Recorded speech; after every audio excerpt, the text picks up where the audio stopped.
Eugenia Cooney is a YouTuber who has worried fans and onlookers alike for a very long time now. Ever since she has been in the public spotlight, she has appeared very clearly dangerously underweight and most likely has an eating disorder, although she has never explicitly said that. She's never come out and admitted that. And I think as long as she has been in the public eye, people have been, as gruesome and morbid as it sounds, waiting for her to die. I mean, she truly looks like she is on death's door. She's almost certainly going to die young, and she is only 30 years old. So if she does, in fact, have anorexia, which is almost undeniable, this is about the age range when, unfortunately, if they don't recover, they start dropping like flies. And even if they do recover, oftentimes the health issues that result stay with them. So in a recent live stream, Eugenia Cooney was appearing to undergo some kind of medical episode, and the fans watching started freaking out, thinking that she was about to die on live stream. In the video, which I believe I sent you, Brett, she appears to be convulsing or almost about to throw up, but it appears actually that she's having a heart attack, a mini heart attack. Yep. All right. She couldn't stay close to the camera, so she slumped over on the couch, and she's looking down, but then looking back up at the camera, and seems to be convulsing on the couch and not saying anything. It's weird because she's trying to save face as if everything is normal later in the video. Is she speaking? I just wanted to, the music, I don't want to get... I'm just kind of like letting like stress. I can make it up. I'm just kind of like letting like stress get to me. Stress is getting to her, she said. All right, I'm gonna get off right now. Yeah, that's very dark. I mean, to me, it looked like she was gonna throw up the whole time. They were like wretches into throwing up. Right. Someone said Eugenia clearly was scared and couldn't sit through the symptoms this time. Can't even keep down water. As problematic as she is, I still feel bad for her. The full live is very scary. They're suggesting she might have been having a heart attack as a result of her eating disorder. All symptoms point to one. They're pointing to shortness of breath, odd jaw movements, and fatigue. But she's just like doing her makeup on this live stream on TikTok, acting like everything is normal. No one's buying it at this point. No, and we've had this discussion before where it ends up inevitably coming back to leave her alone. And like her fans tell you to leave her alone. And people who have eyes and half of a functioning brain can see that something is very clearly not right. And then you get into a whole discussion about autonomy. Whose business is it to intervene in a situation like this? It gets into the discussion about should this be promoted online or even allowed online. And this would actually be an interesting discussion if Tim wanted to have a culture war episode, would be to bring on the libertarians to discuss Eugenia Cooney. Right, because in a way, you could argue that Eugenia's content, for as long as it's been up and allowed on YouTube, TikTok, Instagram, that it's in a way inciting or encouraging young impressionable followers to imitate her. And there have been many people who have said they've seen, you know, younger siblings or family members starving themselves or attempting to starve themselves because of the influence of her content. Yep. And it's all shock value. That's what it really is. Her audience consists of children, probably adults with eating disorders who are using her content to trigger themselves, and thirdly, fetishists who have a fetish for anorexia. That is a real group of people. A lot of them are the ones paying her donations to dance and move around and do things they know are going to exhaust her because they get off on seeing her suffer. And back in 2016, there was a change.org petition put up calling on YouTube to censor her content, to take down her channel from YouTube. claiming that she was promoting anorexia. And at the time, she released a statement saying some people are saying that I'm a bad influence on girls. I just want you to know I've seriously never tried to be a bad influence or influence anyone. I would never want to do that. I have never told anyone to try to lose weight or try to change the way they look to look like me.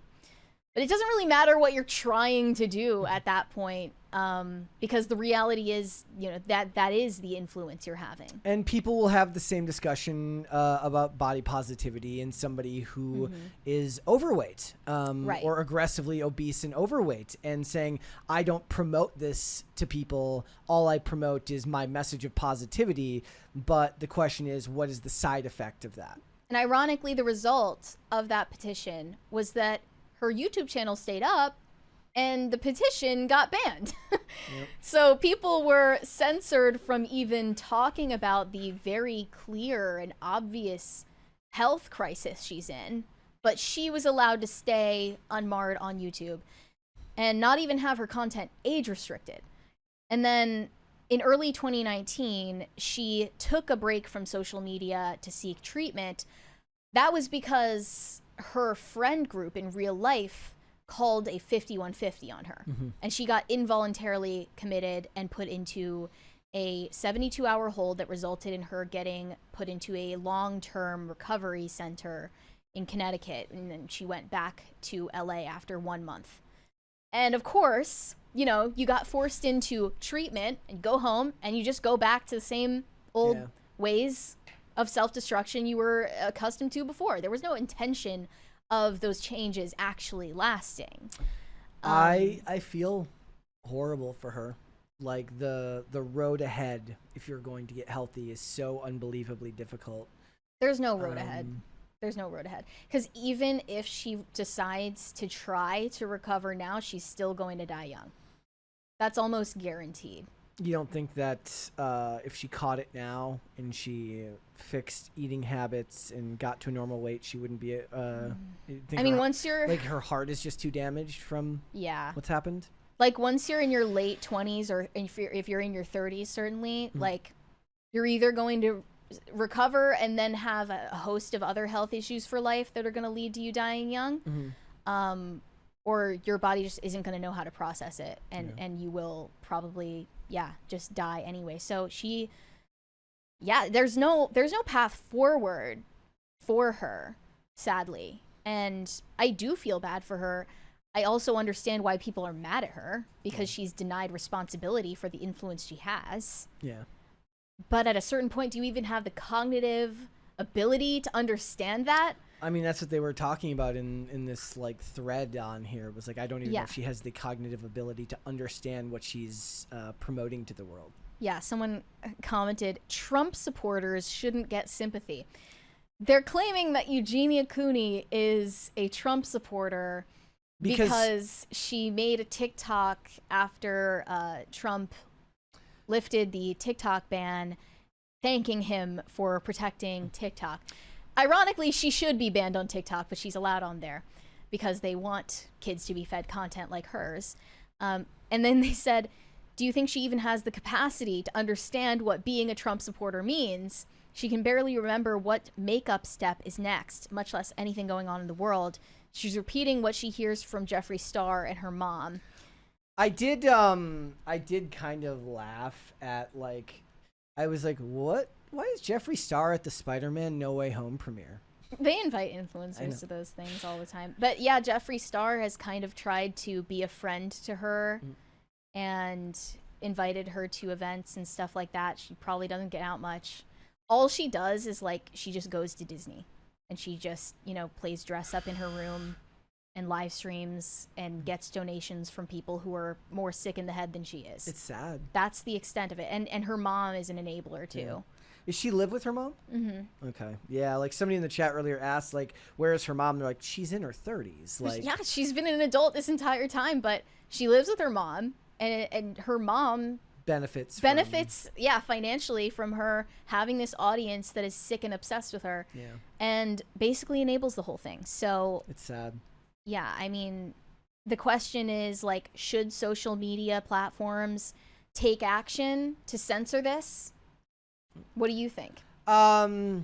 Look, at a certain point, you have to wonder how far is too far. And when someone is like, okay, you could be very, very thin, and then somebody could be like, yes, but that's her business. But when somebody's having physical episodes on stream, shouldn't these sites start thinking about their own needs, their liabilities, their own liability when it comes to this stuff? If we're talking purely out of the realm of self-interest, the blowback from banning someone who's so very clearly mentally unwell is going to be less than if something bad happens live and you get endless reports from people who complain because somebody dies on stream. Right.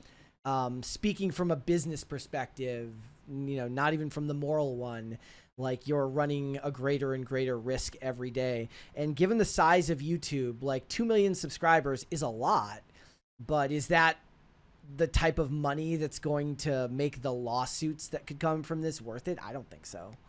Yeah, I think it's hypocritical bullshit that you can get censored on YouTube for like making political statements. Yeah. And you're not going to get censored for basically broadcasting your slow sewer slide.